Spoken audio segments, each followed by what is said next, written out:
ঘরে বিকুশ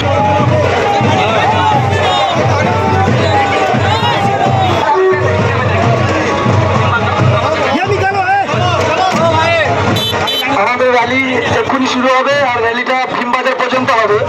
তাই কগনাদির গাড়ির পেছনে পেছনে সব টোটো করে সারিবদ্ধভাবে সবাই সুস্থ শৃঙ্খলা মেনে সবাই সারিবদ্ধভাবে কগনাদির ক্যাবলার গাড়িতে আগান।